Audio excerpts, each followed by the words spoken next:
Welcome, every single person out there. Welcome to There's the Door with your boy here, Tade. How is every single person doing out there? Yes, people, this is the phone-in transfer show that will talk about every latest news in the transfer world of the Arsenal faithfuls. But I have to start by congratulating Chelsea, the Blues, people.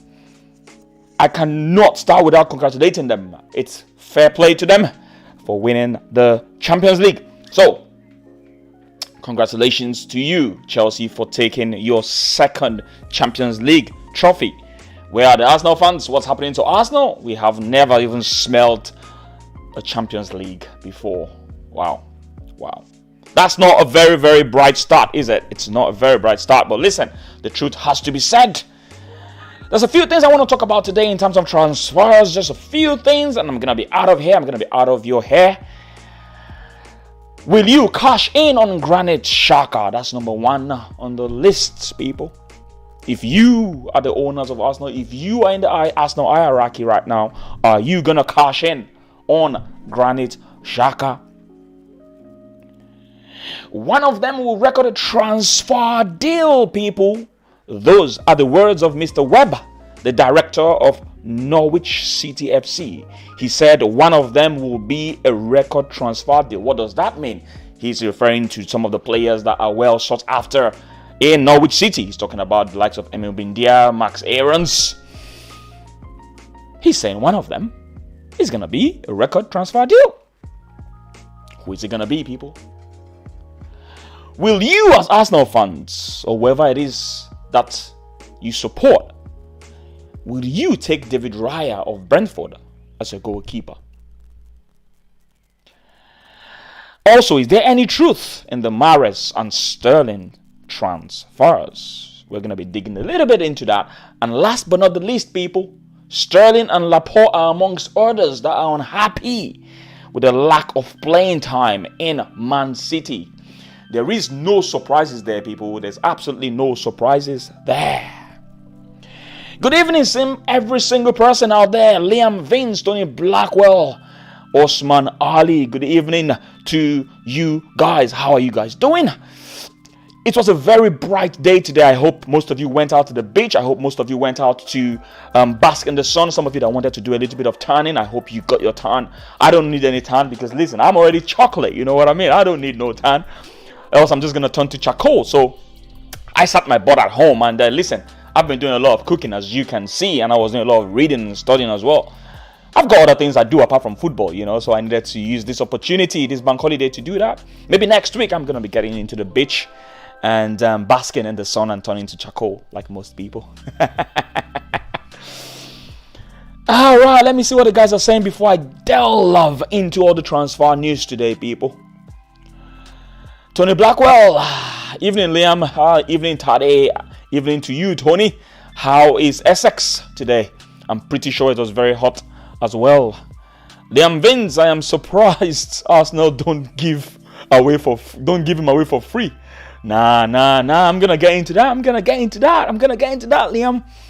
I actually like Granit Xhaka, but I'm gonna get more into that in a bit. I'm gonna be here for 40 minutes. If you guys want to dial in and share your thoughts, the link is right there in the descriptions, and it's also there in the live chats for you to get into the Discord and come talk to me, people. Osman Ali, what's good, my man? How you doing? Knock knock. Who's at the Emirates? Hopefully what? Hopefully not Xhaka. Oh my days, man. What has Xhaka done to you guys, man? What has Xhaka done to you guys? You guys don't like him. You don't like him. I'm going to get into the nitty-gritty details of things. Liam Vince, that Brentford goalkeeper, is shocking. I think he's an error-prone goalkeeper. It's interesting that you say that, right? However, I think they've had some of the best defense in the last 2 years. But we're going to get a little bit into that. Tony Bako, you went for a beer to a beer festival. All right, that's good. I didn't realize there was a beer festival happening in Essex. Maybe I should have been invited, you see. Oh, anyway, I was just really mostly at home. Actually, I went out to jog, but that was for like 40 minutes. I had to get a little bit of my miles, just a little bit of fitness here and there to reduce the weight. I need to get my summer body up and running, you see. Tony Black, are you sure you don't need sunlight? Need to keep that chocolate topped up, as you say.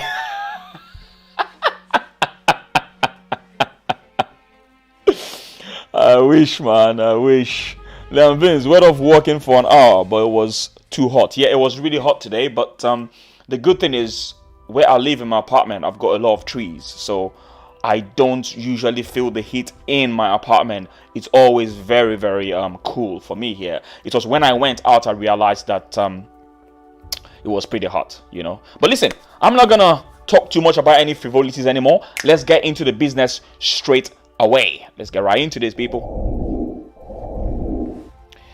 All right, people, right on your screen. You know what? Let me use another screen. Let me use a bigger screen. This is the bigger screen, people. Yeah, this is much better, people. And we have Granit Xhaka on the screen. Yes, Granit Xhaka. The question now is, will you cash in on Granit Xhaka? There's been reports saying that Roma wants Granit Xhaka. Now, if you were in the hot seat, if you owned Arsenal Football Club, if you were the one handling the transfers, if you were the ones handling the recruitment of Arsenal, would you cash in on Granit Xhaka, or would you keep him as a backup player? The report says that Roma wants him, and there's been a lot of reports saying Mourinho actually bigged up Xhaka in the past. I wasn't aware of this, but I'm just going to say exactly what he said back in the days. He says, and this is Mourinho saying, Granit Xhaka is the main man in the entire Arsenal midfield. You can't see it unless I lend you one of my eyes. Without him, Arsenal is lost. He is a leader. Remember, mistakes are made by humans. I think he said this that same period when he walked off on the pitch when people were booing him, and I was in the stadium that day. Now, Xhaka replies saying, of course. They asked him if he reads the news. He said yes, he reads the news, but he said now he's 100% focused on the national team, because obviously they're going to be playing the Euro Swiss, so he needs to focus his attention on that. But then he's saying that that's more important than Arsenal rumors right now, which is true. You have to get your head right into your international duties. And he's saying he has another 2 years on his contract in London, and Arsenal, that they know what they have in him. When the time comes to talk about transfer, I'll be there. And he also says, to be honest, I didn't hear what Mourinho has to say about me, but that makes me proud, because everyone knows Mourinho. He knows what he has achieved in football. Mourinho knows how to win titles. You can see what work I have done over the past few years. Now, these are very, very interesting comments. Let me put a little bit of the chats on here so I can see what you guys are saying. These are very interesting comments from Granit Xhaka, because he believes so much in his own ability. Now, here are my own reviews of Granit Xhaka. Let me talk about the good things about Granit Xhaka, and I'll talk about a few bad qualities in Granit Xhaka. Now, does Granit Xhaka have good qualities? I think he has good qualities. What are his good qualities? I think he's the only person in the Arsenal midfield that knows how to position himself in the right place. He has the positional awareness, and that is one of the reasons why we tend to see him more often when he makes those mistakes. Why? Have you ever wondered for one minute, why is it that Granit Xhaka is the one that is always available, always in the defense asking for the ball, always in and around the left hand side covering for a player that moves forward? Is always there. Why? This guy understands how to position himself in the right places. And that is one thing that he has that a lot of players in that team do not have, including Partey, in my opinion. Now, let's move forward to some other good qualities he has. In that whole Arsenal midfield, apart from recently that Partey has started trying his best to do a little bit of that, in terms of the long passes, right? There is no player in that midfield that gives long passes from deep. Many a times either they pass it back or pass it sideways or short passes. They don't take risks. And one thing about Granit Xhaka, and one thing that he's improved on in the past, is he is now done a bit better in his long passes. When he came to Arsenal the first 2 seasons, most of these long passes, he usually makes a lot of mistakes with them. Why? Because he's trying the dangerous passes. Not many people have the ability or the mindset to try the long passes. And that's one of the reasons why you tend to see him make a lot of those errors. Now, does he have the vision? I think he has the vision better than anybody. I think he has the vision better than Elneny. I cannot really compare him too much with Partey apart from this season. And let's be honest, this season he was much more dependable than Thomas Partey, let's be honest. Now, in terms of skill level and all that, probably maybe Partey is a little better than him. But then again, in terms of form, he's in a better form than Thomas Partey this season. Now, these are few things that I kind of understand about Granit Xhaka. The last thing I'm going to say in his good qualities is he has the winning mentality. What do I mean? I know that's a shocker. Winning mentality, Granit Xhaka? What the hell are you talking about? No. What I simply mean is the way he screams and the way he actually tries to handle the team with his leadership. It shows a lot about someone that really gets disappointed in himself when things don't go well. And the way he carries himself is been said by his teammates. There is a reason why his teammates decided to choose him as a captain. There is a reason why he was captain in Mönchengladbach before he came to Arsenal Football Club. There's a reason why he lasted under the likes of Arsene Wenger. There's a reason why he lasted under Emery. There's a reason why he's lasting under Arteta. There's a reason why Man City and Pep Guardiola wanted him back in the days when they were looking for a player until Arsenal snatched him from their path. Now, those are the good qualities about Granit Xhaka, in my opinion. I feel he's a leader. And Mourinho echoed what I've just said. I think he's a leader and I kind of agree with him. Now, let's talk about some of his bad sides. I'm going to take some comments. I haven't read the comments yet. I'll take some comments. But let's just talk about some of the bad qualities he has. One of it is, and I've said it in the past, that I made a joke once that maybe he needs to dance a bit of salsa because I feel his waist is a little bit, just a tiny little bit too stiff and he needs to be a bit flexible. Now, his turnaround game is so slow.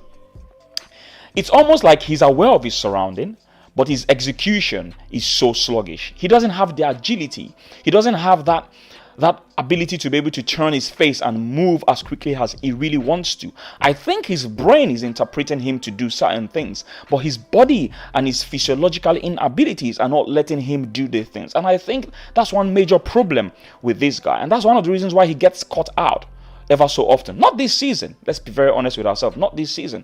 The problem is he gets caught out in the wrong places. If you look at Thomas Partey this season, Thomas Partey got caught out in a lot of places this season, but not in the bad places, and that's the difference. He didn't get caught out in the place where his mistakes led to goals.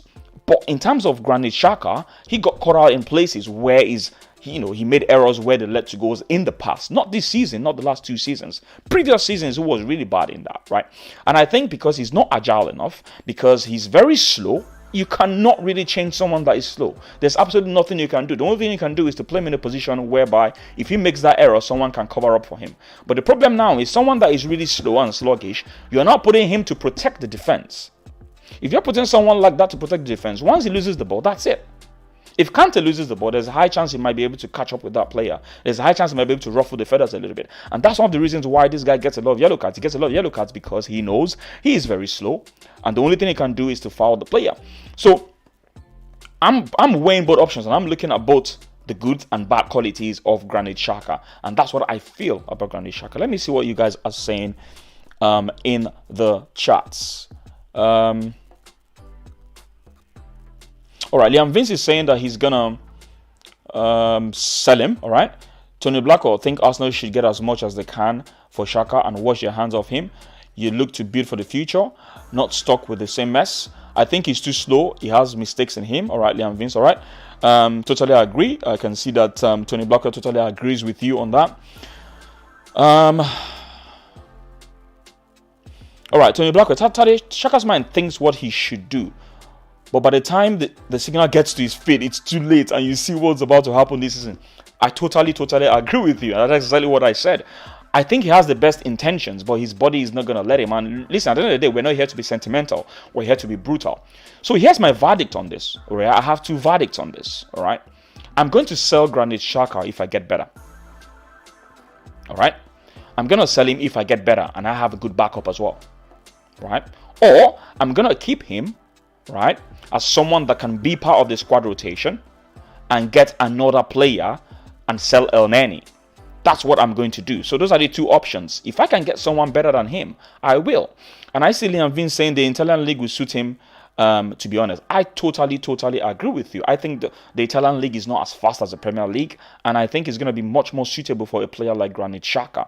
It's so unfortunate that because of people's inabilities, there's certain things that they are only restricted to, but we cannot deny the fact. We just can't deny the fact that He's been the best player in his position this season in the Arsenal team.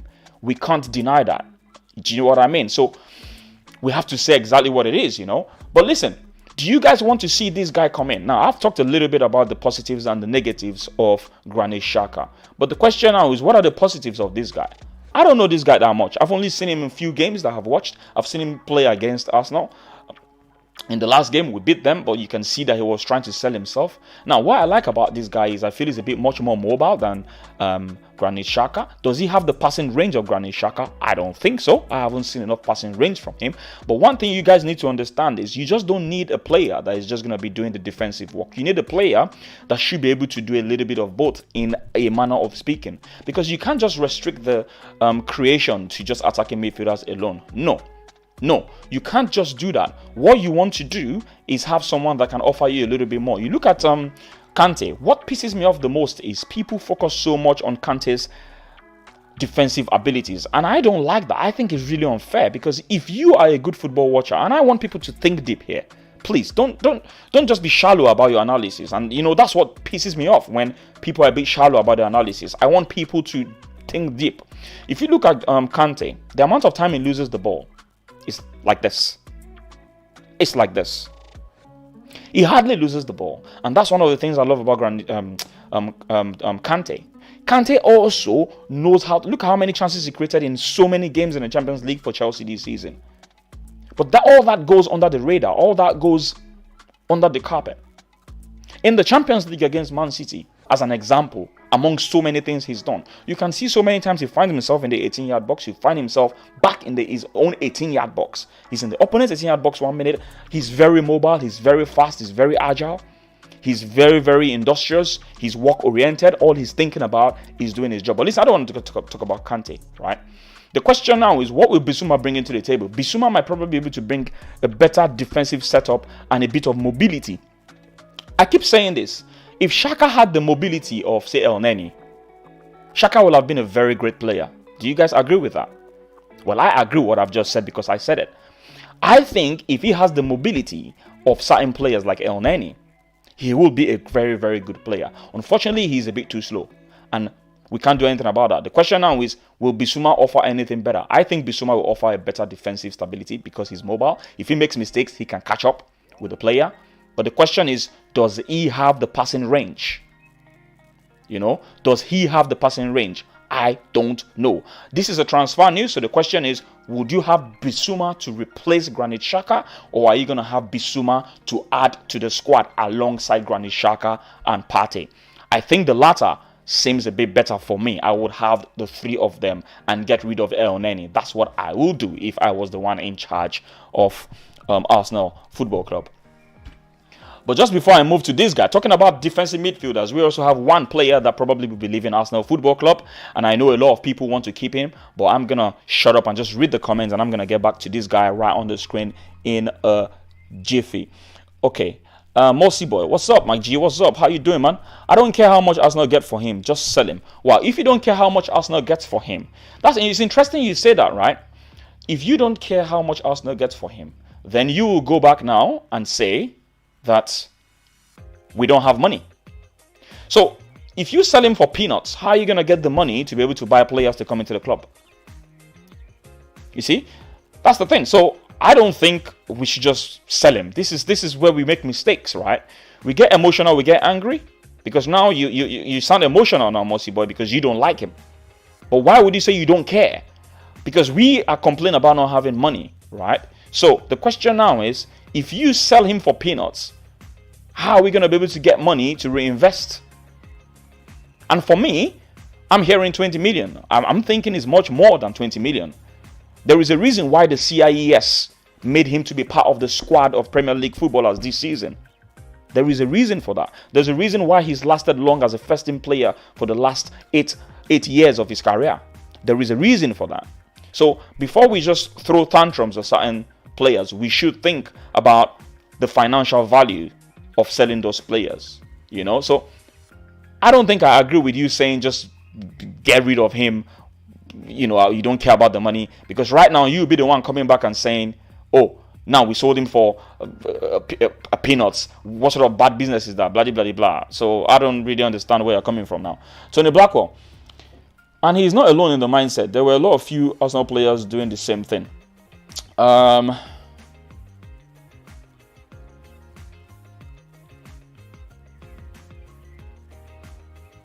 Liam Vince need like is it Perayo? That's the guy that plays for Villarreal, isn't it? Type player, so good on the ball. He's so good on the ball. The question now is how good is his defensive attributes? You see, how good is his defensive attributes? I'm not gonna sit here and tell you that I know a lot about Perayo, apart from when he played us and when he played Man United in the final. So I'm not gonna sit here and say much about him. But if you think he's very good defensively, then why not? You know, why not? Mossy Boy, because Kante has got a better football brain. Yes, he's got a better football brain. He's very intelligent. He's probably, the truth about the matter is, Kante is someone that I don't think you can compare with a lot of players right now in football, especially in that position. Do you know what I mean? So in Blackwell, Tade, if you look at Essen and Makelele, Kante is the same mold as them. So that's the type of player that Arsenal need. Okay, before I move to Guendouzi, let me just answer this question to the Blackwell. I think he's more like Makelele than Essen, in my opinion. Essen for me he's got more attacking in him. He's very defensive, don't get me wrong. He's very good defensively. But I think he focuses more on the attacking side of his game. And that's why he gives all those long range shots and everything. I'm sure Arsenal fans can remember that shot he scored against us. People can remember that, you know. But Kante for me reminds me a lot about Makelele, especially maybe because of his height. And the fact that height means nothing to him, you know. He's going to get in your way. He's going to win the headers. He's going to do anything that he needs to do to win the ball. You know, that's how good he is. So, but I get where you're coming from. They're all good defensively, don't get me wrong. They're all good defensively. But I just think SN has more goals in him compared to those two. But listen, people. If you want to come in and talk to me, the link is right open. And I'm going to be asking you a few questions. But I have to do a quick run through the things I want to discuss today before I start receiving calls from people. So please do me a favor and hang on a minute. Let's just see if there's anyone in the waiting room. Okay, there's no one in the waiting room. That's good. All right, then that's good. Listen, people, I am hearing that Guendouzi is wanted by Marseille. And I'm hearing they want him for between 11 to 12. I think 11 to 12 million euros or something like that. I think, no, 11 to 13, between that range, million euros. And this is someone that we got for 8 million euros, people. That is a profit. That is a profit. Now, I've had my arguments in the past with people about this guy on the screen right now. And I've always had my my reservations about Guendouzi. And I've said it on this show. I think myself and Mosiboy talked about him once and we kind of disagreed on it. And I'm going to stick to my guns on this one because I've had the problem with him right from Emery days, not just today. We all know about his attitude problem. I'm not even going to get into that. Yeah. But even the coach of Hertha Berlin, the one that he got sacked, came out and said he was rebellious. He came out and said the guy is going through puberty. You know, this is another coach that came and complained about this guy. Now, the fear I have for this guy is for someone his age, he really needs to pipe down, get down from his high horses and try as much as possible to humble himself. He's 22 and we've got a lot of young players in Emil Smith Rowe. We've got a lot of young players in Saka. They're very humble and they're willing to learn. Now he can learn from that because if different coaches are having problems with you, then there is definitely something wrong with you somewhere. And people are going to say, oh yeah, the job of a coach is to do this. If someone is really making the dressing room a little bit unsettling in terms of the cohesion that the manager he's trying to bring into the fold, it's going to be difficult for a manager to work with this kind of person. And my fear right now is he's going down the road of Balotelli. I hope not. I really hope not. And let's be honest, this guy can go on now to Marseille and become a great player. Don't get me wrong, he can. Maybe he's going to learn. Because if different coaches are telling him all these things, then surely if he's willing to learn, he's going to be thinking to himself that I need to change certain things. And maybe as time goes on, he's going to be improving. Now, the question is, should we sell him? I have two verdicts on this, right?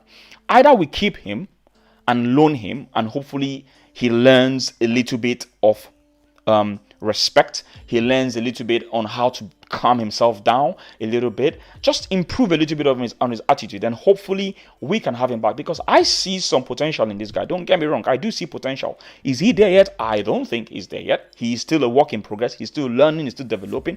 But the problem with people that feel that they are above certain level is they're not going to be willing to learn. Now, the problem I have is this. When a player feels that he's got to the pinnacle of his career, which he hasn't, in his head, he feels he's better than many people tell him is, it's going to be difficult for him to put his head down and learn and listen. That's my fear about this guy. But should we sell him? If we get a good money, we should sell him. If we don't get a good money, we should keep him, loan him, and hopefully he goes somewhere else and gets that experience as he's doing right now. For me, that's what I think about Guendouzi. Because honestly speaking, 4 managers cannot be wrong about this player. They just can't be wrong about this player. Come on here. Come on. All right, people. What are you saying? Mostly boy, Tade, if Arsenal sell Xhaka to Mola, I will not regret it or look back. We need a player that can get us into the Champions League. Yes, we need a player that is going to get us into the Champions League. But this is the question. What I was questioning earlier, Mossy Boy, is you said in your statement, you said you don't care how much. So this is the thing. You are an Arsenal fan. You care about Arsenal, but you don't care about how much money that they get rid of him. So the issue is not about whether we should sell him or not. It's about the value you're getting in return. It's about the value. So if you're saying we are complaining we don't have money in Arsenal Football Club, right? And now you are saying you don't care how much they sell him. So how is that justifying the fact that you care about what happens to Arsenal Football Club if you don't care how much we get for a player that might probably bring better value than what I'm hearing on the, like 15 million. It's bigger than 15 million in my opinion. I'm hearing 20, I'm hearing 15. He's bigger than that in my opinion. You cannot put a player on the CIS football squad for going for 20 million. No, come on. This guy is too experienced. He's been a captain in every club he's been.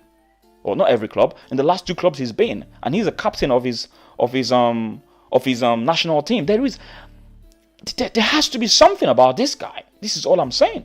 So if you're saying you're going to get rid of him from nothing, then if by the time we get rid of him from nothing, we're going to go back 2 years down the line and say, bad business. Because now we don't have money to be able to buy a better player. So the question now is, how much are we going to get Bissouma? We've seen an Instagram video with a jersey of Arsenal. I don't know if that means Bissouma is coming. We saw it in one of the videos that Bissouma put out there. Hopefully, there's a bit of truth in that. I don't know. But the point of it all is, if Bissouma comes, right? We keep saying a lot of things. And I don't know much about Bissouma. I keep saying it. A lot of you here, except you're going to tell me otherwise, do you know much about Bissouma? Apart from the little games you've watched. Do you know? Please come and tell me. If you know, raise up your hand or type it. Tell me what you know. Tell me his attributes. Tell me his physical attributes. Tell me what he does. What I can tell you is I think he's very defensively minded. In the little games I've seen, he's defensively minded. He puts in a good tackle and he puts in a good shift and he can cover a lot of ground. That's one thing I know about him. But apart from that, I don't know much about him. Does he give the good passes? Does he give the good long through balls, up through balls? Does he do a lot of interceptions? Is he very good in tackling? Is he very good at start tackling? I don't know. Do you know what I mean? So this is the questions I'm asking. What do you know about him? But listen, what I've seen from him in the little time, I think I like him and I want him to come. But at the same time, I also want a player that can help the attack. That's all I'm saying. All right, moving on, people.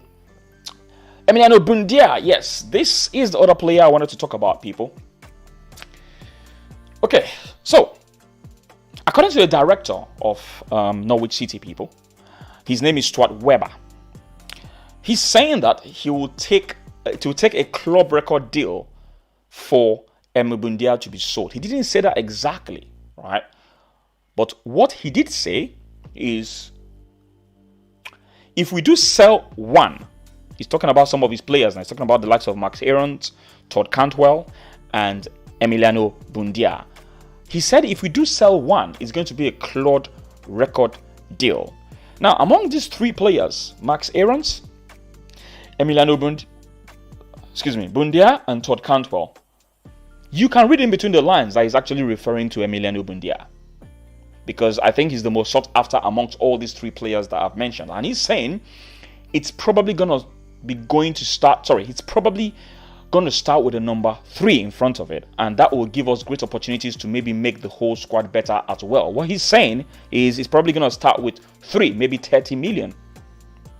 So I think he's giving a hint that this is how much they evaluate Emi Buendia. Let's be very honest with you. I feel Emi Buendia is a very, very good player. He's got 15 goals this season and 17 assists. That is a total of 32 goals and assists combined in 39 championship games, people. That is a very good return. And let's not forget, the season while he was in Premier League, when they were in Premier League the previous season, he had, I think, second or third highest number of chances created in the Premier League. So this guy has proven he can do it in the Premier League. And what a better way for him to do it if he comes to a better squad or a better team or a bigger team that's going to offer him better money.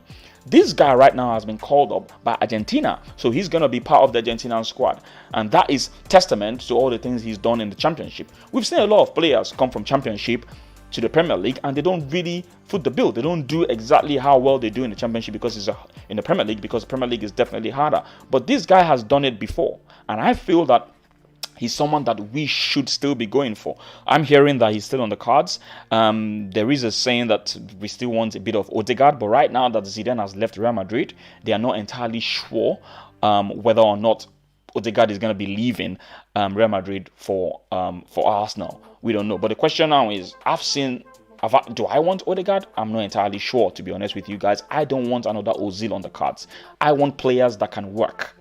I don't want players that think creating chances is enough. No, I want players that when the going gets tough and he can't create those chances, is he going to offer something else to the team? Is he going to fall back and help the defense? Is he going to fall back? Is he going to put in a shift? Is he going to high press? Is he going to press? Is he going to help his teammates in a defensive setup? And when I mean defensive, it doesn't mean you have to run back to the 18-yard box. When I say defensive, defending starts from the top. This is what I want people to understand. I want players that are going to be able to high press, that are going to be putting a little bit of energy and a little bit of shift, and not just walk around and allow their other teammates to do it because they feel it's not their job. No, you are a team player. I would love you for the rest of my life, and that's really what I'm looking for. But Max Aarons has gone on to say something about this guy. He said, one good quality about this guy is he knows how to find himself in pockets of spaces, which simply means he knows how to exploit those tiny spaces. He knows how to find himself in places that you wouldn't expect him to be, which simply means he's always looking for that slicing through ball, looking for that space to, the thread of the needle kind of pass. And we need that kind of player right now. But at the same time, he's got the energy. He's got the energy to add to that, to be able to help the team as a whole. And that's one thing I love about him. That's one thing I've noticed about this guy. The little highlights I've seen, the little games I've seen in him last season, the last 2 seasons rather, when we played them. That's one of the things I love. Sorry, last season. I'm confusing last season. Because of this COVID, I'm screwing things up in my head. I actually meant last season, not last 2 seasons. Sorry. He's someone that I actually think will fit our bill, and we should be going back to get him. Last season, Norwich City did not want to sell him, apparently because they needed him to be able to get them into the Premier League. He's done that job now. We should be going for him straight up. All right, let me just read what a few people are saying quickly before I move to my next player. Tony Blackwell, Bissouma would suit Arsenal. He offers qualities that show from the days of old. Yeah? Okay. All right. Liam Vince, he was a cheat code in the championship. I suppose you're talking about Emi Buendia. He looks good. He looks really, really good, to be honest. He looks really, really good.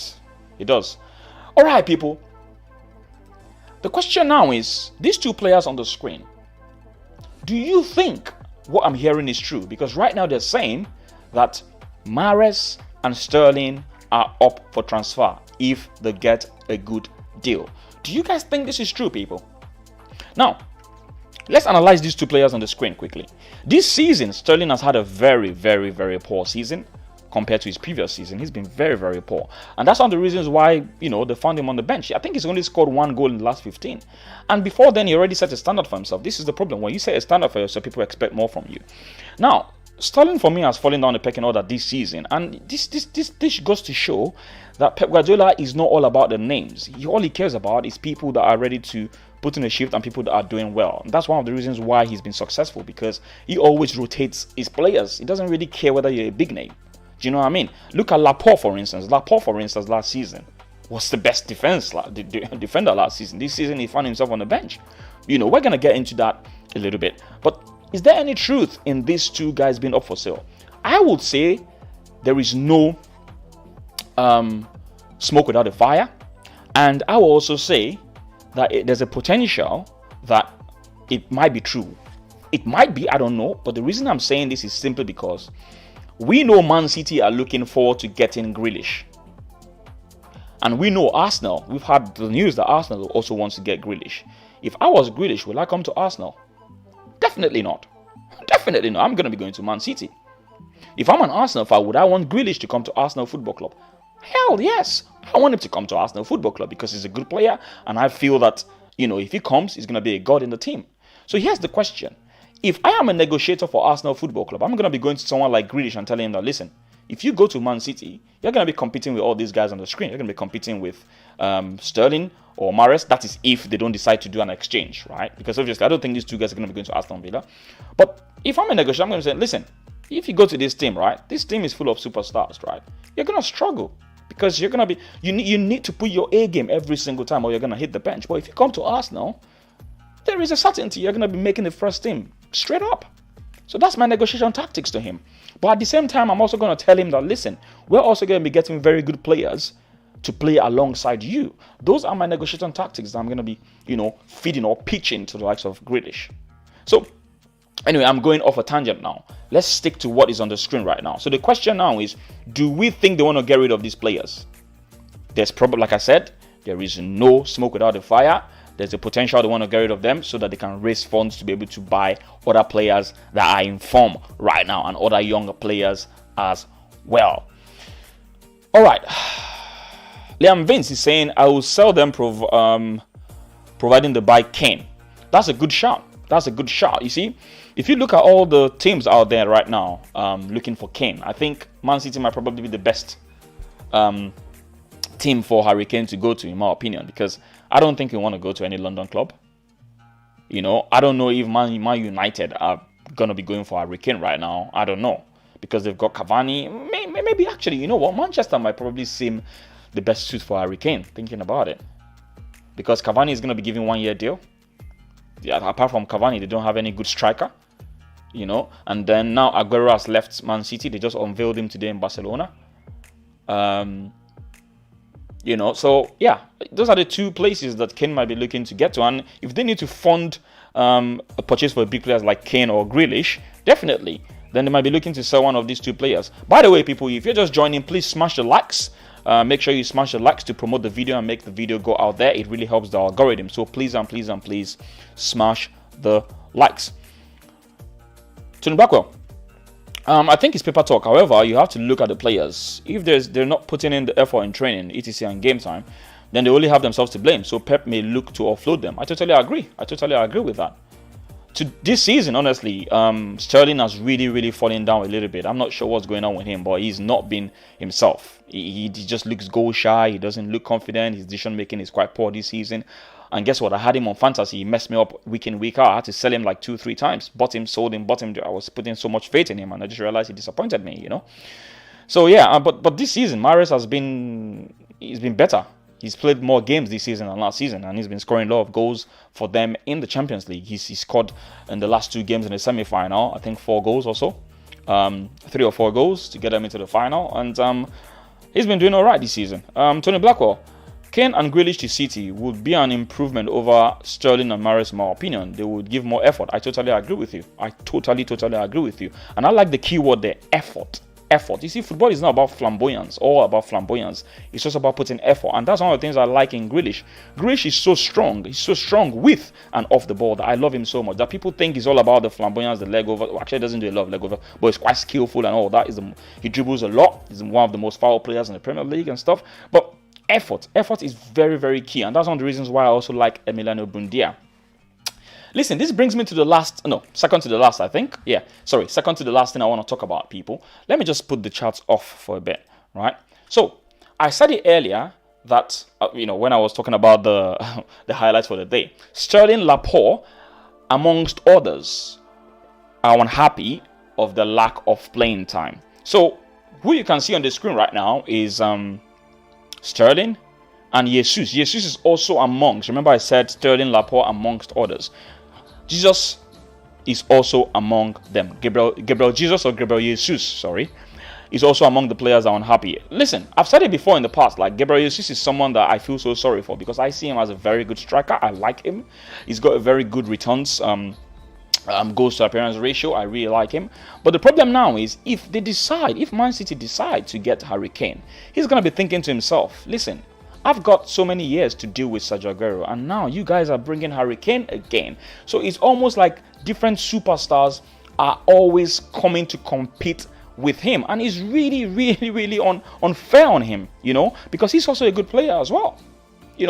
Mossy boy, I see you in the waiting room. I'm going to be getting you as soon as I finish. I'm going to talk about market errands, and I'm going to get in the waiting room. I'm going to ask you a couple of questions, and we're going to end it for the day. All right? So just stay tuned, Mossy boy. I see you in the waiting room. But as I was saying, people, I don't see any reason why, if this is true, I don't see any reason why Sterling is going to be unhappy. What he should be unhappy about is his performance this season. So if he's unhappy, his unhappiness should be directed at the right object. Do you see what I'm saying, people? If he's unhappy, he should be directed at the right object. Are you unhappy because you feel you've been hard done by the coach? Are you unhappy because you think the coach don't like you no more? Are you unhappy because you think the coach should give you a bit more respect by playing you because you think you deserve it?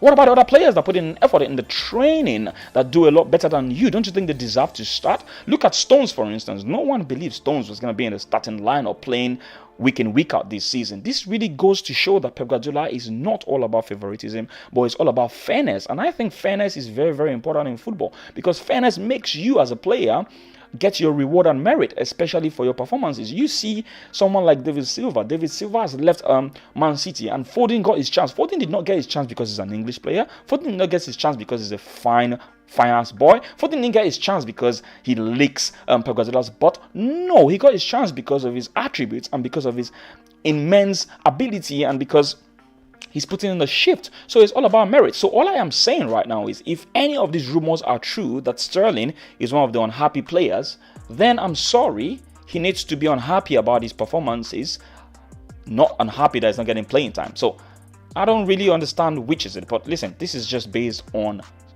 speculations, based on what I'm hearing out there. And that's all I can speak about, isn't it? Now, we talk about Jesus. I said it earlier. It's one of the unluckiest strikers in the Premier League, in my opinion, because if he didn't have all these superstars ahead of him like Sergio Aguero, he's not going to be sitting on the bench. But then again, I think what might make him unhappy is the fact that this season, so many times, Pep Guardiola has used a false nine while he's sitting on the bench. And you can see that does a lot of damage to, should I say, the confidence of strikers. When he knows he's a striker and he knows he could be called upon at any time or moment in time, and then he sees that he's not being used. Instead, likes of Phil Foden is being used as a fault line. That might really hurt his feelings. That might hurt his ego. But then again, other players might look at that as an opportunity to be able to work hard to get into the team. Perhaps he's sulking. Who knows? No one knows what happens within the dressing room. No one really knows, because at the end of the day, we can only say what we can based on our own thought process, based on inducing facts from different things you see. You can never really know. But the question now is it that his ability is not up to par in terms of the level that Pep Guardiola wants his players to be? Is it that he's not doing it and Pep Guardiola just feels, listen, you're not doing it, and that's why I have to sit you on the bench? Do you think it's a tactical decision to play a false nine? It worked against PSG. Unfortunately, it didn't work in their last game, So the question now is, why are they sulking? Laporte, I can totally understand, because Laporte right now, I think the reason why Laporte is not playing is because I think Ruben Diaz and John Stones have a better partnership, and that's one of the reasons why they've used him. But you can understand him to be unhappy in the sense that he was your best player last season, and all of a sudden I sit on the bench now because you got a better player in Ruben Diaz that is playing on the right hand side of the centre back, and then you've got a right footer who's very good with his left foot in John Stones, also playing in the left hand side. So I think it's going to be... Sorry, did I just mix that up? I'm trying to remember now. Who plays on the left hand side? I think Ruben Diaz plays on the left hand side of the defense, of the centre back, and I think John Stones plays on the right hand back. Please, guys, can you guys check it and correct me if I'm talking gibberish or I'm saying a wrong thing here? I really want you guys to tell me if I'm correct. I don't have the time to start checking it right now, but I'm not sure. But whatever it is, the point I'm making is Ruben Diaz and John Stones this season, they sort of have partnership, and it's really, really unfair to Laporte. But at the end of the day, you can only have 11 players playing at a time on the football pitch, unfortunately. I mean, some of these coaches, if they could field all their 22 players, they will, to make everyone happy. But if these 2 players on the screen right now are coming in, which is what I think, was it Liam Vince that said, let me put the charts back on it. Was it Liam Vince that said it? If these 2 players on the screen right now are coming in, they are definitely a good replacement for the other 2 Man City players on the screen right now. So, all right, people. Let me just take a few comments, and I will talk about Max Herons, and I'm gonna get Mosiboy on the call, and we'll wrap this up. Yes, Tony Blackwell, Kane and Grealish. Yeah, we've talked about this. Kane and Grealish should be a better fit. This is what I was referring to. So they will definitely be a better fit. It's almost like you knew what was coming in terms of the images. So yeah, you're ahead of me, Tony Blackwell. Good on you. Good on you. Tony Blackwell, these players on big wages are like sport kids. So when they're dropped, they throw their toys out on the park, sulk and feel hard done by. This seems to be the obvious things as they're being shown up. I totally agree. Some of the players are like that. They feel that they are above a certain level that they cannot be dropped, and they're down tools, and they decide not to put in effort anymore. Some of the players are like that. But are these particular players in Man City like that? I don't know. I don't know. But you make a good point in what you said. The question is, are these players like this? Is that what is happening? Or maybe they just are not performing very well anymore. I don't know, because Sterling did very well the previous season, but I don't know what's going on with him this season. I really don't know. Liam Vince, that Gabriel Jesus is useless. Do you think so? I like him though. I like him. Because apart from this season, the previous seasons, anytime he comes off the bench, if you look at... I want you guys to do an assignment for me, right? Go check his goals to appearance ratio, right? When he's come off the bench. It's quite good. Not this season, but the previous season, it's been good. It's been really good. And you can imagine how he feels when someone like Xhakas is ahead of him. He knows Xhakas is a better player, but when he's banging the goals and doesn't get that chance continuously, he's going to be feeling a bit bad. And this guy does it for Brazil as well. Whenever he's called upon, even if he doesn't score, he gives the assist, he works hard and all that. And that's one of the reasons I like him. So I think different strokes for different folks at the end of the day, I don't know. Hey, Mark Lewis, how you doing, man? What's good, my man? How you enjoying the bank holiday? I hope you went out today. I hope you had fun with your mates or yourself or whatever it is that makes you happy. Oof. Liam Vince, he spends more time offside than onside, like a Brazilian Morata, Tony. You guys, come on. Is Gabriel that bad, though? Is Gabriel Jesus that bad? All right, Tony Blackwell, Stones mostly on the right-hand side. All right, so Stones is mostly on the right-hand side of the centre-back. Okay, cool. Thanks for correcting me there. So Stones is always mostly on the right-hand side of the centre-back, and Ruben Diaz is more on the left-hand side of the centre-back pairing of Man City's defence. Tony Blackwell is a bit of both. Sterling hasn't been performing. That could be down to his performances in the squad and also down to his mentality. That's, as we said, big players being untouchable, yeah? Yep, it could be. It could definitely be a bit of both. Totally agree with you on that, Tony Blackwell. Totally agree with you. All right, people, the last but not the least, Max Herons. Now, I'm going to hold my hand up again, people. I'm going to hold my hand up and tell you guys that I haven't watched this guy much. I really haven't. I mean, this season he's got 5 assists and 2 goals. He's contributed to 7 goals in terms of goals and assists. But Lamptey has 3 assists and 1 goal this season, although Lamptey has been injured the whole season, so I'm not even thinking we should be going there right now. I don't really know if he's injury prone, but he's been injured for about 20-something games this season. He's only played 11 games this whole season, so Lamptey looks good, but we're not hearing much about Lamptey anymore, maybe because of his injury. But the question now is, we need a right back, and most of us want Bellerin gone. Not because we don't like him, because we just feel he's not been performing, and that's one of the reasons why we want Bellerin gone. But Max Herons, will Max Herons fit the bill? Foot the bill. They're saying he's one of the most sought after English right back right now. He's young, he's 21. Would you want him in the squad? I know a lot of people will say yes, but have you watched him enough? Have you watched him enough to say you want him in the squad? Do you think he's going to offer you what you're missing? Do you think he's going to offer you that burst down the line, giving in those crosses, giving in those assists? Do you think he's tenacious enough to always fall back and put in the tackles in the right places? Do you think he's intelligent enough? Because listen, all I really want right now are intelligent players. And I look at Callum Chambers right now, who isn't a right back, playing better than an actual right back in the right back position. That's a slap on the likes of Bellerin's face, don't you think? And that's one of the reasons why Arteta has kept playing Callum Chambers down that right-hand side. And I totally agree. I like Callum Chambers. I'm not saying he's going to be the number one right back, but I think I like him, especially with his height. The height advantage he's got, especially when we are having corners or set pieces, is always going to help. He's going to be set up in a place where he can head the ball out. So, but this guy now is another shot player. And listen, I'm short as well, so don't think I'm just having to go at him. I'm just saying, what is he going to offer us? Is he going to offer us stuff going forward, going backward? They're saying he's one of the most sought after right backs right now in England. And Norwich this season, they had the best defense this season. I think they only considered about 30-something goals in the championship. Obviously, they won the league. But are you going to have him? Are you going to have him? You know, that's a question to all of you. Last but not the least, David Raya, people. Okay, let me just read this from Tony Blackwell. Will Norwich look to sell their brightest stars considering that they have just got promotion? Surely they have learned their mistakes from the last time they were in the Premier League. Yeah, I mean, at the end of the day, right, this you need to understand that these clubs actually know that many of these players will be looking to go to bigger clubs, and it's going to be difficult for them to stop them, especially now that the director has come out to say we would be, getting rid of some of these players for a record deal, which simply means he's open to selling them, and he's ready to, make some money. If you look at the likes of Watkins and the likes of Maddison, that kind of left, small clubs. I can't remember which clubs. Was it Brentford? I can't remember what clubs they left now and came to Premier League. Those clubs made good money from them. They got them for very small peanuts, and then they sold them for big money. So these clubs are going to be looking to get some big money when they sell these players, and then they will rebuild and get some players maybe from academy, or just buy players for 2 million, 1 million.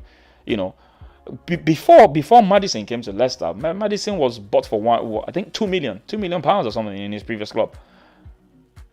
So yeah, I kind of hear what you're saying, but they know it's going to be very difficult because these players right now, as good as they are, they're going to be looking for better deals. Anyway, moving to David Raya. Would you guys have David Raya in Arsenal Football Club? Would you have him to come compete with Bernd Leno, or would you have him to replace Bernd Leno? Someone in the chat earlier, I can't remember who now, said David Raya is shocking. Listen, I don't know much about this guy, but I know that Arsenal were looking to get him last season. Not last season, during the January transfer window, they were looking to get him before we went on to get Matt Ryan. He was someone on the books, right? But eventually, we couldn't get him. Obviously, he's the goalkeeper of Brentford.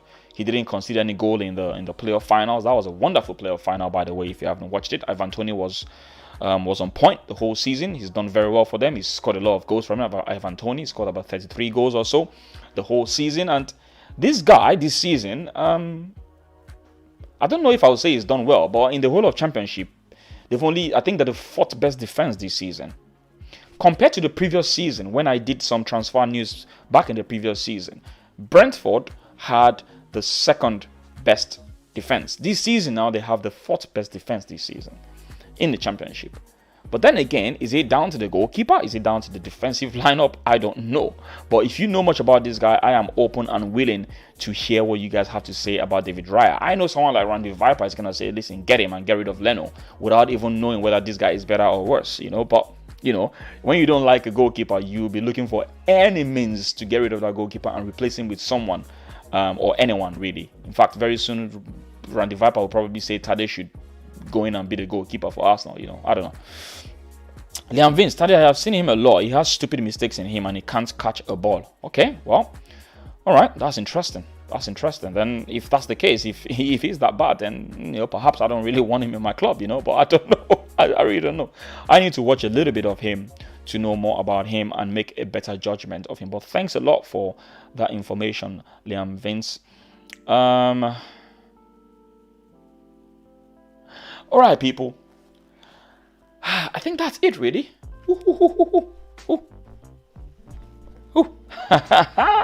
Jackie Chan. All right, people, I love him.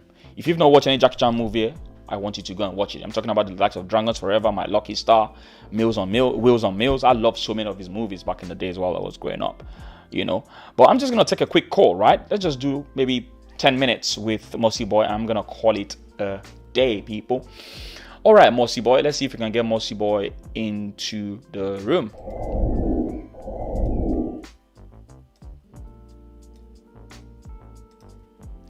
Hello, Mossy boy. Can you hear me? Mossy boy, are you still there or you've left? If you're on mute, I can't hear you. Can you hear me?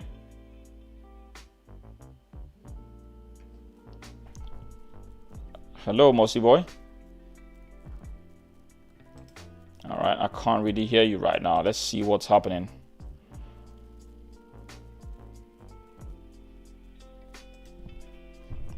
Nah, I can't hear you. I can't hear you. Let me kick you out and bring you back in. I don't know why I can't hear him.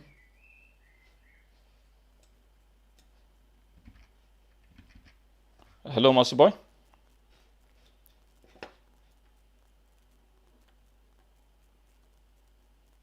Hello. All right, I think there's something wrong somewhere. Can you say something?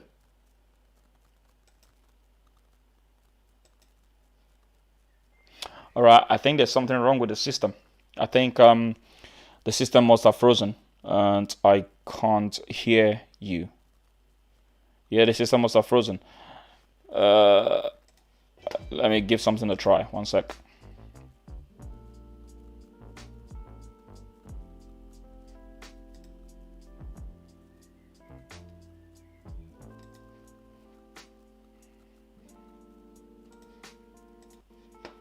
Let me bring you back into the room again. Can you say something, Mossy boy?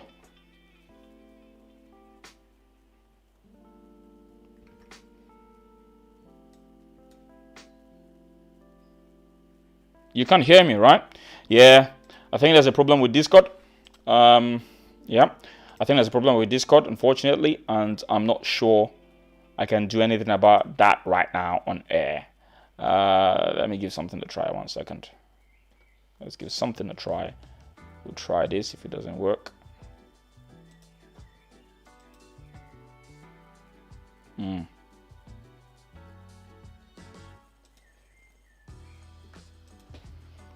Yeah, I can't hear you. I'm sorry. Yeah, there's a problem with Discord. There's a problem with Discord, and I can't sort that out right now. I can't sort that out right now. I'm sorry about that, Mossy boy. I was looking forward to talking to you, but there's a problem with Discord, and yeah, I can't really hear myself as well. I can't see the bar that says I am actually talking. Yeah, I think there's a problem with Discord, Mossy boy. I'm sorry about that. I really apologize. You know, these systems mess me up. You know, I'm sorry. I need to get myself a supercomputer that can handle everything. I think sometimes when I'm doing so many things, it's difficult for the computer's brain to work. All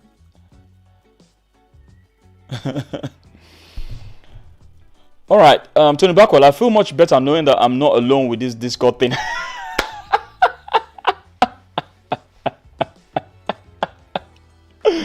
To be honest with you, right? I don't know. The thing about Discord, right? It's something that is being used extensively, but for some weird reason, it's not as user-friendly, you know? So I'm not entirely sure how it's designed. I think they're trying to improve a lot on it. But I'm thinking what's happening right now is the integration with my broadcast studio that I'm using to talk to you guys right now. It's probably the problem. I don't think... Okay, let's give it a try again. Let's give it a try again, Mossy boy.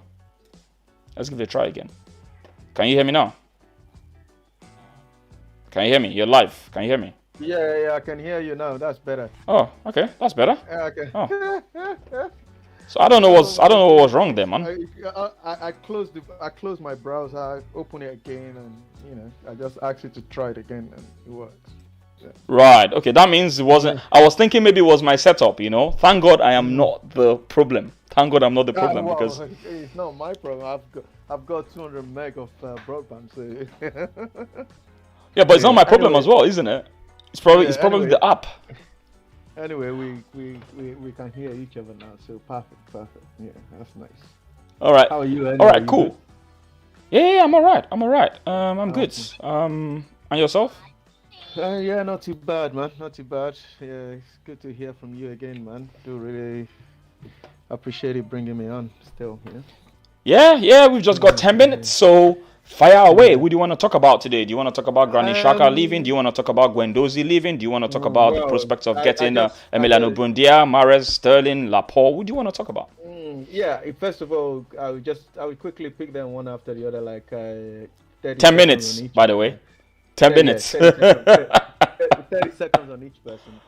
Like I said, I've told you, I've already told you my mind. Xhaka leaving the club, it won't bother me. It's not going. I will not even look back to say, oh, why do we have to sell Xhaka? So Okay. I don't care if they keep But him on but selling. but quickly, if you don't care, then we shouldn't hear you complaining when the club says they don't have money, because obviously you now don't care about how much money we get from it. So are you telling me that this is where you and I never agrees, right? Are you telling me that if Arsenal doesn't, if someone you want Arsenal to have as much money they can get for Xhaka, right? So Yep. even though Every fan should have that. That's what I think. Yeah. If Arsenal get 30 million for Xhaka, do you think that is enough? Isn't that enough to get Bissouma? The Bissouma that you're talking about, don't you think that's enough to get Bissouma? Yeah, okay, that is enough to get. Are you telling Arsenal? I asked the question. Don't you think that's enough to get Bissouma? Bissouma can be 30 million, it can be 35, it can be 40. It might be enough, it might not be. All right. So what you're essentially saying is, you're saying the money we get from Xhaka doesn't matter, provided he just leaves the club. It doesn't matter. Arsenal will still come back and tell you that they don't have money anyway, and you actually believe the club doesn't have money. That is what you believe. But Okay. I don't believe that the club doesn't have money. So the question now is, it's about your beliefs as opposed to reality. So why would a club, the third biggest club in the country, saying that they don't have money to get player to get them to where they should be? Okay. Do you know the reason? Can I ask a question quickly? And I don't want us to dwell too much on this. Do you know the reason why Juventus, Barcelona, and Real Madrid, do you know why they're holding out for the Super League? Yeah. Okay. They're holding out for the Super League. Money. Good. They're holding out for the Super League because of money, because they're broke. Right? And that's because they've been spending money without using their brains. Yeah. So what's going to happen now is, for a club in Arsenal. Can I just say this? Can I just say this quickly? Yeah. For a club in Arsenal that had to find 45 million or 40 million from the owners of the club to buy Partey. Yeah. Don't you think that's enough for you to sit down and think to yourself that, listen, if this is the budget that we're going to be working with in a club where they claim that there's budget and all that, don't you think you want to get as much money as you can get from players that you're selling? Because that's one of the major problems we've had in the past. The likes of Aaron Ramsey leaving on free. The likes of Ozil were paying off a lot of players. That's been bad business. So whose problem is that, man, for letting Aaron Ramsey go for free, for giving Ozil? It's not the player's fault. It's the problem of every single person in the club that supports Arsenal. Especially people that pay. It's my problem. I'm saying that is not any player that got the best out of Arsenal. That is not the player. He negotiates himself to that situation. That's all. And the club just fall for it. And they said, okay. Ozil said, okay, I want 350,000 a week. Yeah, but they fall for it. It's not his fault. But wait. You know? This is the thing, Mossy boy. Yeah. You're not going to. I don't know what. You're talking about whether it's his fault or not. I don't care about that. The question I'm asking is about whether or not you want to get value for a player. That's what we're talking about. So you saying something is not someone's fault, I don't know how that has bearing on this. Don't get me wrong here. Don't get me wrong. What I'm saying is, if Arsenal wants to sell Xhaka and they want to get as much money as they want for him, what I want is, as long as they want to sell him, I don't care. Just sell him and get someone that can push us forward in. That is, I don't care how much money if they get 100 million, if they get 70 million, 80 million for him. Happy days. Right. So you're saying, okay, let me see if I get you right. So what you're saying is, You wouldn't mind if we get good money I for Granit wouldn't Xhaka. mind. That is exactly what I'm trying to say. I wouldn't Okay. mind. Because because when you said it in the chat, right, and anybody reading, yeah, you said you don't care how much you get for Xhaka. That's what you said. Yeah, I don't care how much. So when you say that, if Roma comes and said, okay, do you think Xhaka actually worth more than 20 million?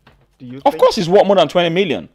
In today's market, he's definitely worth more. If what's his name? If Pepe is going for 72 million, if Pepe is going for 72 million in today's market, and if John Stones was going for 50 million, Granit Xhaka definitely is worth more than 20 million. It's worth more than 20 million. But the thing is, this guy has been in Arsenal for how long? I don't know, for 5 years. Never ever since as long as this guy has been in Arsenal, his position is one of the most important positions, and we have never ever finished in the Champions League. I'm not saying right, and that's his fault, and that's Granit Xhaka's fault, right? That is his fault. So what does it have to do with this? We need another player to kind of, that can push us forward to kind of, get us to where we want to be. I don't care the way Arsenal do it. You're still saying the same thing, right? If anyone listening to you right now hears you make that statement, right? This is how it registers in my head, Mossy boy. This is how it registers in my head. When you say you don't care about something, it simply means if we sell him for free right now, you're gonna be happy. That's how it sounds. Okay. So, do you understand where I'm coming from? When you use that statement saying you don't care. One example. Let me give you one example. Yeah. If a player is going out on loan, the club that wants to loan that player, they said, okay, if for example now, when what's it called? One of the Arsenal players is going out on loan, they will said, okay, you give us 2 million, then you can loan him, right? You can loan him, then he will come back to the club. So when Matteo Guendouzi is going on loan, do you know that we never charged the club to have him on loan? He went there for free to go and play for them for free. Okay. So why are you care so much about how much Arsenal is selling Xhaka if they can let a player of ours go out on loan for free? Yeah, but wait, why? The question now is this: why? What bearing does that have on my conviction that I feel we should get good value for Granit Xhaka if we let him go? No, because what bearing does that argument have with what I'm saying? Yeah, what you are saying is you're saying that Xhaka is worth more than 20 million. If a club can let players go for free, players go on loan for free, then why do I want to be care how much they sell? Okay, so I don't understand how to. Honestly, I don't understand how to, because at the end of the day, right? If we sell this guy for peanuts, right? Yeah. You and I both know that we are gonna come back here, right, and complain in future, saying we didn't get good money for certain players. We sold this player for this. We got rid of this player for this. Now the club is saying they don't have money when you guys didn't do good business. Blah blah blah blah. Look, I don't. Look, we just agree to disagree on this one. For me, I feel you want to get good value. How much did Arsenal pay for Xhaka? 35 Sorry? million, right? Sorry? How much did Arsene Wenger pay for Xhaka? 35 million. We paid 35 million for him. So are you expecting us to get 35 million for him? There's nothing wrong in that in today's market. There's nothing wrong in that, but we have to be real. We have to be realistic here. We cannot get 30 million for Xhaka. Why? I'm telling you now. Why? He will stay at Arsenal. Nobody will buy him for 30 million. Why? No, it's not a 30 million player. That is the thing. He can be captain of his country. He can be captain of Arsenal. He can be captain of which club he's coming from before. It's not good enough to be a 30 million player. So the question now is everyone that was giving him those captain handband, including his teammates, they're all stupid. Is that what you're saying? They're all stupid. No. I'm not saying they are stupid. I'm telling you, because a player is a captain of the club, it means that player worth 40 million. No, that's not what I'm saying. That's not what I'm Yeah, saying. yeah, exactly. What I'm saying is based on his importance in this Arsenal squad this season. I'm not saying it's the best thing since sliced bread. I'm saying based on his importance this season, and I'm pretty sure you've also accepted the fact that he's been the best player in his position this season for Arsenal That's Football Club, correct. right? Yeah, but Now, so because he's been the so don't best you in that think? position. Hang on. Don't you think that's gonna add to what you want to put on the table when you're negotiating a player? Yeah, but the thing is, are they, you know, It's a simple there is question because simple I question. want You you, can Mossy boy. I want you to yeah. think. Don't think like a fan that is angry at Xhaka. I want you to think like someone that is negotiating, someone Yeah, that is trying to make the best for a club by selling an yeah, asset. You're selling an asset yeah. of a club. What would you do if you own something and you're trying to sell an Yeah, but asset? if you are An trying to asset. sell an Hang on. asset, yeah, you're going to, for example, An let's say if you are trying to sell a car, for example, all the assets of that car, all the performance, everything that comes with that car, you have to be able to use that to sell the car. okay. Then I'm going to bring that to Xhaka. The club, we said, okay, this guy is the captain of the club, is the assistant captain of our club, he used to be our cap. They will put everything to it, the but at the end of the day, they're going to go back to see what this guy has contributed to the team. That is where they're going to go back to at the end of the Okay. day. You're shooting yourself in the foot now, But I don't want us to go How? on this because you've just said that you're going to go back to his performance for the team. And his Yeah, performance has been the best for Arsenal Football Club this season. yeah, So yeah. you're going to In shoot that yourself in the foot, position, Mossy boy. in that position, he has So, been the best. Let me tell you exactly. one thing. No, no, no. Let me tell you one thing. You want to sell me a car, yeah? Another person has got exactly the same car. I wants to and they want you want to kind of I want to buy. Let me rephrase it. Yeah? You want to sell me a car now, and another person wants to sell me the same car. So you said, okay, I'm sticking to my 30 million or 35 million that I want to buy. I won't go down. Then another club, and I went to another person. That person now said, okay, yeah, I will come down. I will come down in price. Well, with exactly the same thing. If Arsenal just said, okay, we are sticking to our 30 million, we're not going to go down. They can always go back to another club and get another player that is better than Xhaka, and then Arsenal end up keeping him. If you understand what Okay. I mean, they have to One be thing. able. They have One to be able one to thing because I negotiate don't want us to go talk to about it. I don't want us to get to one thing. Yeah. Can you explain to me why he made the CIS football squad this season? What do you mean, So the CIS? I CIES, I don't can't remember understand. the full meaning, but they're the ones that normally do valuation of players, right? That they're recognized for doing valuation of players, whole wide world, right? And this season, Shaka I haven't seen made. that.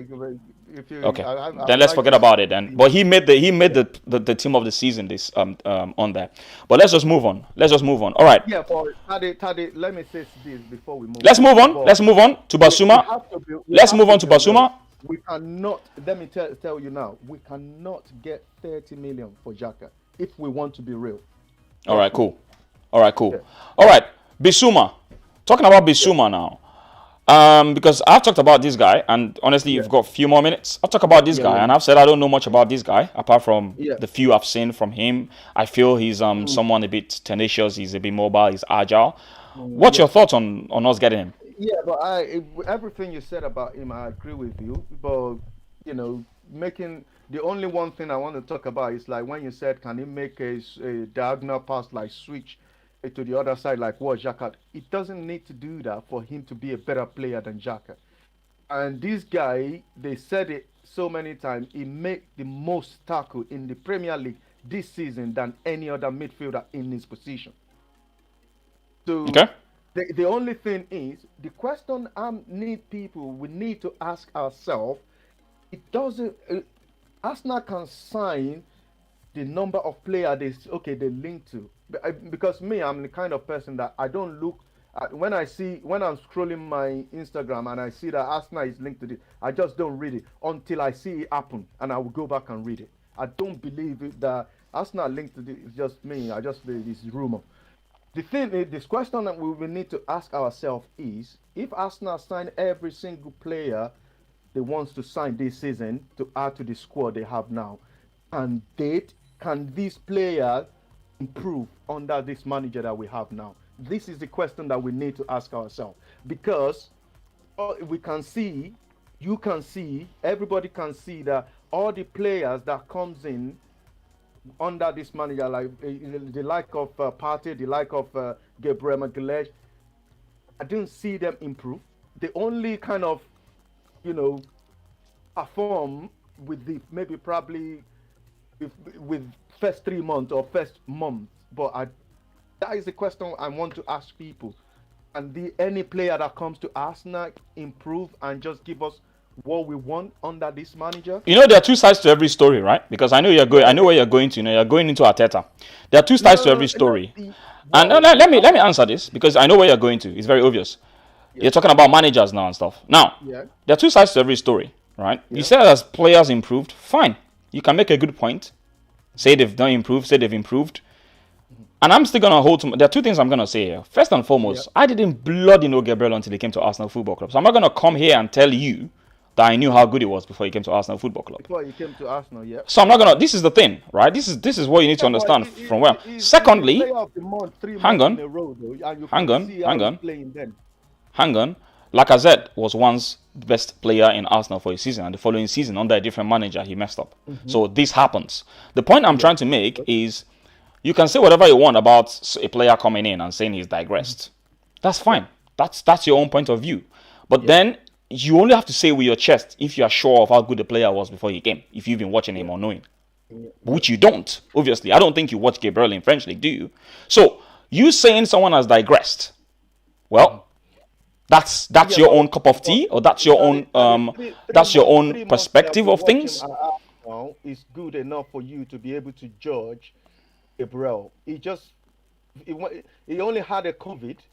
He came into Arsenal. He quarantined for like how many? For the 10 days or 7 days. He came into the squad. He scored a goal. All that month, he was the player of the month. The following month is the player of the month. The third month is the player of the month. They said he had a COVID. He went on again to quarantine. He came back, and everything just went down. Okay. For him. So now that I like what you're saying, right? Now that you've talked about the players that seem to be digressing, what about the players that have improved under Arteta, like the likes of Saka and Emi Buendia? Well, but this is the thing. These are young players that they are. Now because they're young. Listen, they are in under 23, right? Okay. These are the players that kind of coming into the.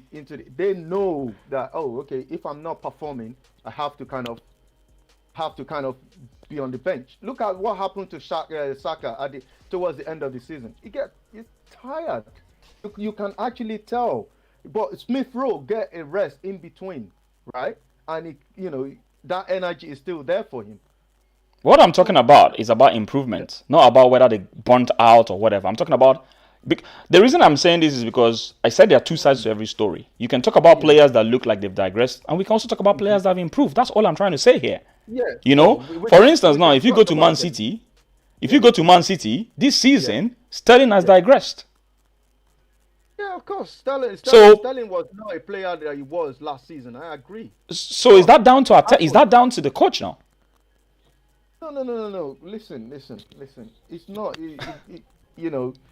You can't compare Man City players because where Man City. Why can't they are football players? What did you? They are football players, so why can't I compare them? They are football players. They are football players. Even where Sterling is right now, compared to where he was last season, where Sterling is right now, where the level he is right now, is still better than most of Arsenal players. Well, that's fine, but I'm talking about digression. You're talking about digressing. You were the one that came up with this topic about players that are coming to Arsenal and digress. And I'm giving you an example that Sterling this season has digressed. So is that because of Pep Guardiola?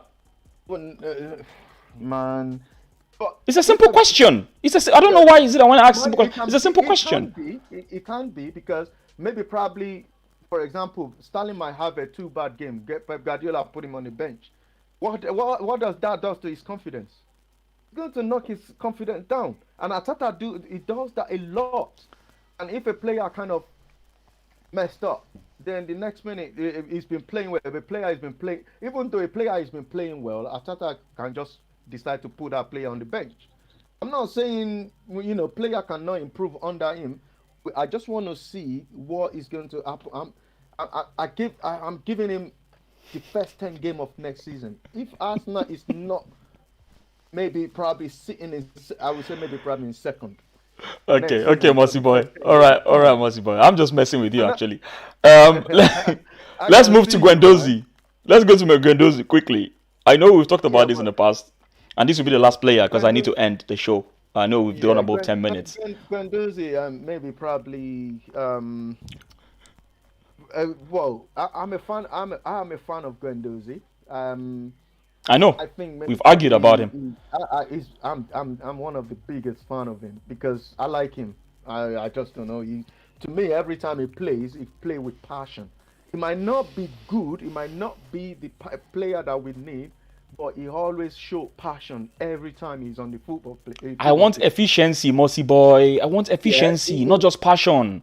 Flamini came back to Arsenal Football Club. He showed passion, but it wasn't efficient. Remember when he came back and all he does is pointing fingers at players, shouting, "I want efficiency." You can hear me say that.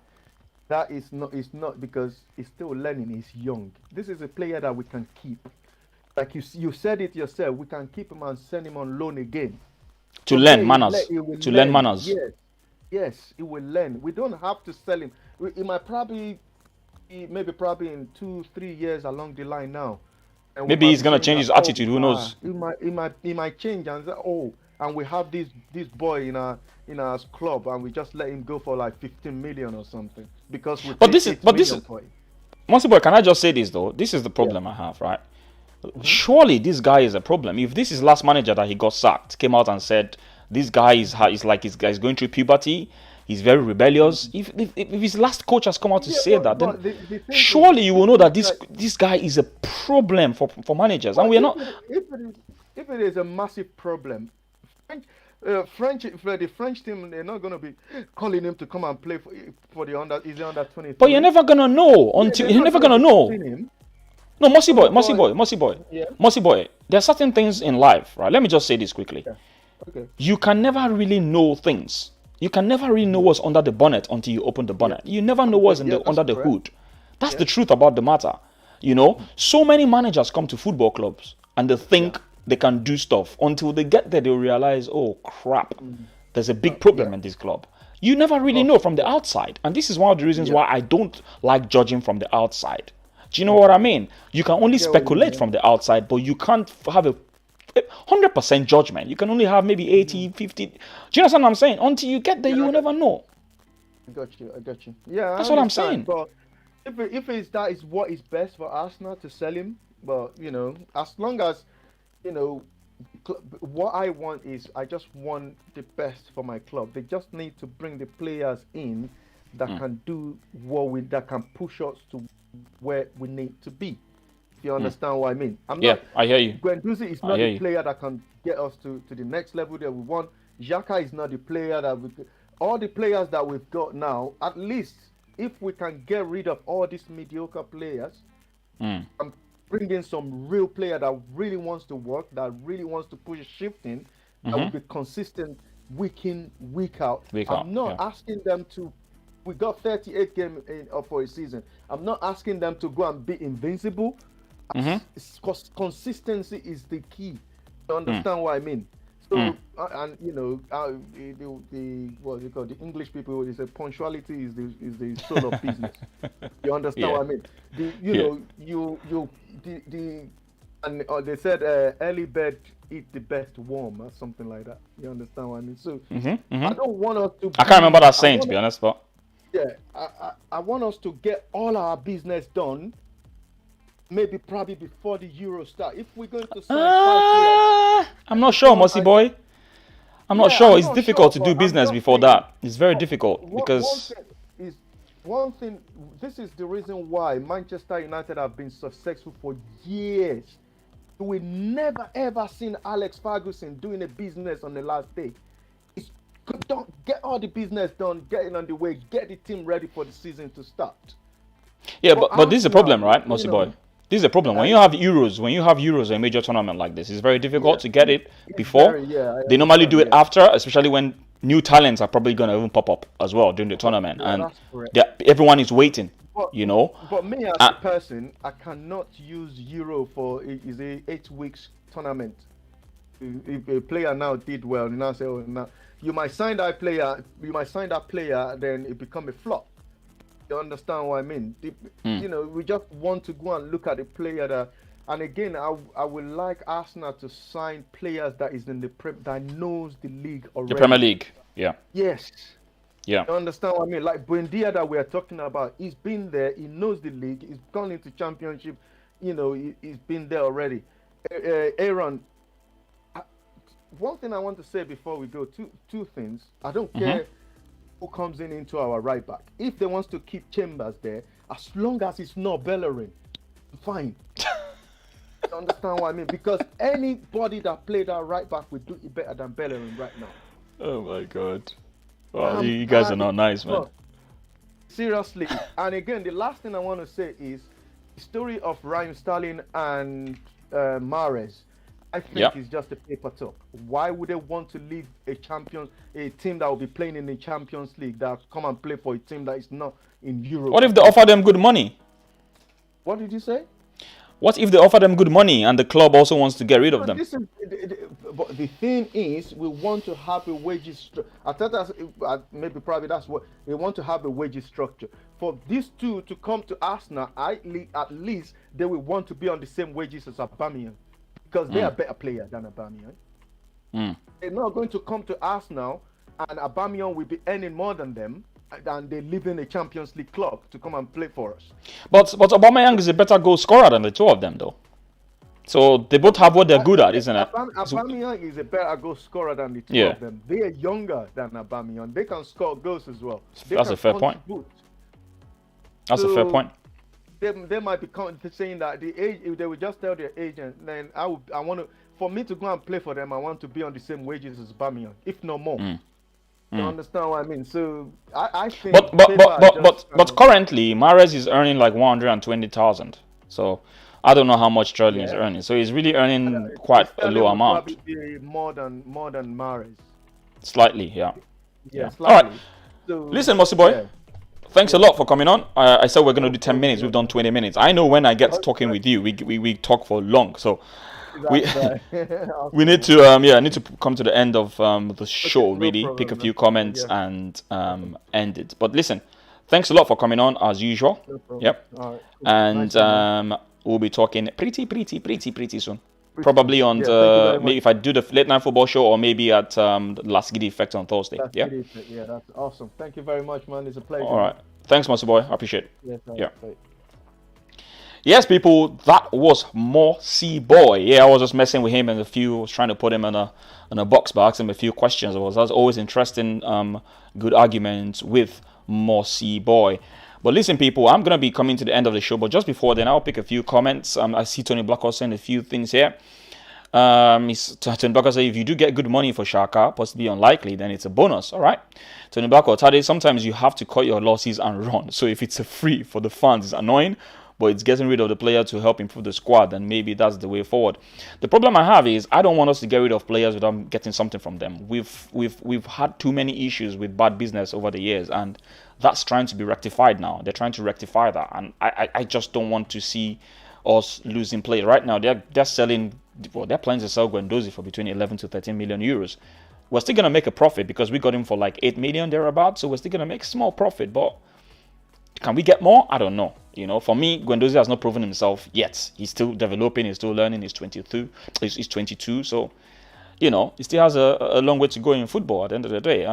Look at Balotelli. Balotelli will have been one of the great names in Italian or world football, but we're knowing him for the wrong reasons, and you don't want that for this player, Smash the likes, people. Please smash the likes and let this video go out there. Liking is free, and make sure you subscribe if you're just passing through. All right, Tony Bako, he is not worth that much money, Tade, and why? Because his track record and performances at Arsenal does not warrant that price tag. You think he could be what? One season doesn't change, make a player. Come on, man. Yeah, one season definitely doesn't make a player. One season doesn't. I thought what I was trying to say earlier on is when I looked at some of his performances in the past, I looked at his good and his bad. And if you guys missed the beginning of this video, please go back to it. And I actually talked about some of his good attributes and his bad attributes, because I tried to weigh things on a balanced scale about this player. He's got some good attributes as a player, and he's got some bad attributes, which probably are down to his physiological inabilities. You can't cheat biology, can you? Except you go for plastic surgery. Unfortunately, you can't do a plastic surgery for speed. You cannot change someone's speed by going for plastic surgery, except they put in some sort of device in his body that makes his legs and his limbs move faster than he's ever gonna do, or his waist to move a little bit more flexible than it is. You cannot cheat biology. And for Granit Xhaka, I just feel sorry for him that physiologically there are certain things that are gonna let him down, but it is what it is at the end of the day. Liam Vince, by the way, Portugal under 21, 3, Italy under 21, 2. Only just in the game was on. All right. I don't know who is playing for Portugal under 21. Do I know any player there? I'm not entirely sure. But listen, people, thanks a lot, every single person, for coming on here. I really appreciate you guys. Tony Blackwell, Liam Vince, Mossy Boy, Mark Lewis, Osman Ali. I think, which other person? Joanne, I was just leaving. Thanks a lot, Joanne, for that. If I have missed your name, I really, really apologize. If I have missed or forgotten your name, because I'm trying to remember all these names as I'm speaking right now. And who else has come on that I haven't mentioned? I think I've gotten almost everybody that has come on. Not too many people on the show today, but listen, it is what it is. I'm not entirely sure if I'm going to come out with a late night football show tomorrow, but if I do, please watch this space. I'm having trainings these days on Tuesdays, so because of that, I tend not to be always available on Tuesdays. But if I'm going to bring it to you guys, I will definitely post it tomorrow as early as possible for you guys. Maybe do 30-40 minutes and then run for my training. So please make sure you attend. If you see me post it, make sure you put on your reminders. Listen, people, it's your boy here, the Blunt Bunny. Lovers will be lovers, haters will be haters. I love every single one of you, and I'll be calling it a day. This is There's the Door, episode 1. Episode 2 should be coming out very soon when there's more football transfer stories. Great to have every single person on here that's actually send my love back to you guys. Thank you very much, and good night. Cheers. Bye.